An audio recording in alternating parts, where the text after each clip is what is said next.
কষ্ট করে পরীক্ষার জন্য প্রিপারেশন নিলেন আপনি কয়েক মাস, কিন্তু ফলাফল যখন ভালো হয় তখন একটা আনন্দ আছে না নাই? সারাদিন রোজা রাখলেন রমজানে, কি কষ্ট, তৃষ্ণায় গলা ফেটে যায়, কিন্তু ইফতারির সময় যখন রুহ আফজা শরবতটা খাই কেমন লাগে? একটা আনন্দ আছে না নাই? এজন্য আল্লাহ বললেন فإن مع العسر يسرا إن مع العسر يسرا ও নবী, কষ্টের দিন মক্কায় অল্প কিছু দিন, মদিনাতে আনন্দের দিন অপেক্ষা করছে।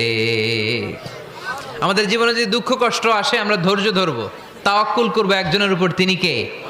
কারণ আমরা বিশ্বাস করি কষ্টের দিন এটা চিরকালের জন্য নয়, সামনে আনন্দের দিন আমাদের জন্য সেট করে রেখেছে কে?